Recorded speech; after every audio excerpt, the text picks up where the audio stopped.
에레모테리움은 포유류로 최대 68m 길이까지 크고 무게는 5톤이 넘는다. 팔과 다리에는 30cm나 되는 길다란 손톱이 나 있고 꼬리는 굵고 길다.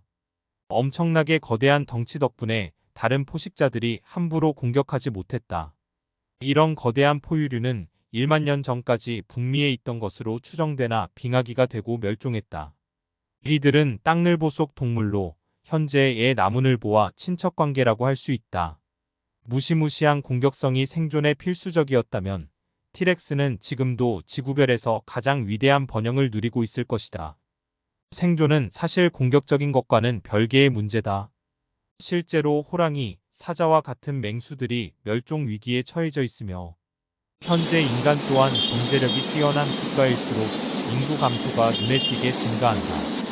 나태하고 게으른 이들은 세상에 도태되고 사라질 것 같지만 실제로 생물종은 그렇게 진화하지 않았다. 이름 자체가 늘보인 나무늘보가 그렇다. 나무늘보는 엄청나게 게으른 동물이다. 다른 사촌종들이 거대한 덩치와 날카로운 발톱을 갖고 있음에도 불구하고 가장 게으른 나무늘보는 가장 오랜 시기까지 살아남았다. 이들은 단단한 근육이나 날카로운 이빨이 아니라 게으름을 생존의 무기로 삼았다. 근육량을 최대한 줄여 대사율을 낮췄다. 이로 인해 칼로리 소모가 극도로 줄어들었다. 또한 움직임도 극단적으로 느리다. 이렇게 게으른 생존 전략은 굉장히 성공적이었다. 이들은 하루 3장 정도의 나뭇잎만 먹어도 생존이 가능했다. 음식을 구하기 위하여 위험에 노출될 필요가 없었고 12주일에 한 번 배설을 위해 땅으로 잠시 내려오는 일이 없으면 나무 위에서 생활한다. 아이러니하게도 나무늘보의 교미 시간은 5초다. 극단적 게으름의 결과일까? 그들은 생존 기간의 대부분을 나무에 매달려 있으며 거의 아무 일도 하지 않는다. 시속 0.3km의 속도로 움직이며 죽는 순간까지 나무에 있는다. 그들이 먹은 것이 소화되는 데는 2주 정도가 걸리고 길게는 한 달이 걸리기도 한다.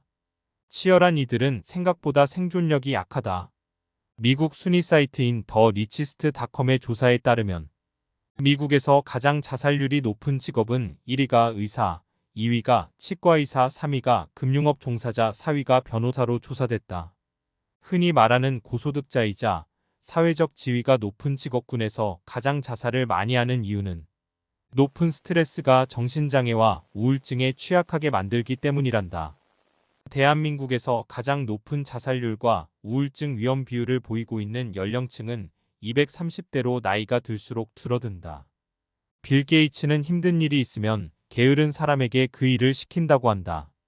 그가 말한 게으른 사람이 점점 더 똑똑해질 수밖에 없는 이유는 그들이 쉽고 편하고 빠른 방식을 찾아내기 위해 누구보다 머리를 굴리기 때문이란다.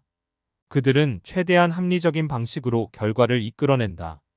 최저의 노력을 통해 최고의 효율을 내겠다는 마음가짐은 결과론적으로 생존력을 높인다.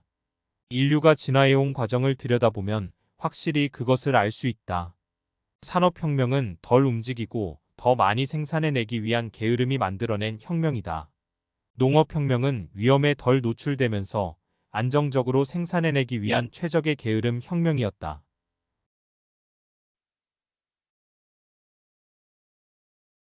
물론 그 게으름의 방향이 어떻게 발현되느냐에 따라 결과값이 달라진다. 프로듀서 박진영은 언제나 해야 할 일과 하고 싶은 일 중에서 해야 할 일을 먼저 처리하곤 했다. 빨리 해야 할 의무감에서 벗어나야 하고 싶은 일을 마음껏 할 수 있다는 게으름 때문이다. 그가 설립한 JYP는 현재 시가총액 1조 4천억 원이 넘는다. 세상은 게으른 사람들의 생존을 응원한다. 더 많은 사람들이 게을러지기 위해 최선을 다한다. 자신을 더 게으르게 도와줄 수 있는 이들을 위해 지갑을 기꺼이 열여 제낀다. 먼 거리에 있는 누군가와 쉽게 연락을 할 수 있는 페이스북 창업자 마크 주커버그 또한 그렇다. 마크 주커버그, 스티브 잡스, 워렌 버핏, 버락 오바마 극단적으로 게으르다.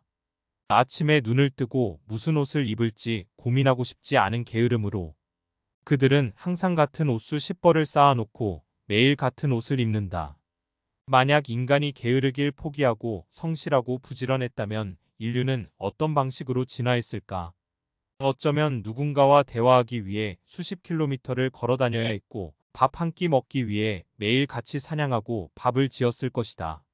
스티브 잡스는 사과와 당근만 먹는 극단적인 식생활을 하기도 했고 워렌 버핏은 패스트푸드의 대명사인 햄버거를 주로 먹었다. 제프 베이조스는 문어와 감자, 베이컨 등을 먹었고 빌 게이츠는 인앤아웃 버거와 콜라를 좋아했다. 일론 머스크는 시나몬 토스트 크런치라는 시리얼을 먹었다. 고급 스테이크에 비싼 와인을 식사에 곁들였을 것 같은 그들은 사실 대충 빨리 먹을 수 있는 것들을 식사 메뉴로 골랐다. 이유는 간편하다라는 이유다. 남들이 보기에 치열해 보이는 삶을 살고 있을 지언정 따지고 보자면 결과적으로 그들은 남들보다 더 게으를 수 있도록 젊은 시기에 많은 것들을 이뤄냈다. 즉, 최대한 게으르기 위해 최선을 다했을 뿐이다. 성실이 정답이라고 말할 수 있을까? 만약 성실이 정답이고 공격적인 특성이 정답이라면 자연이 보여주고 있는 여러 역사와 현상들은 어떻게 되는 것일까?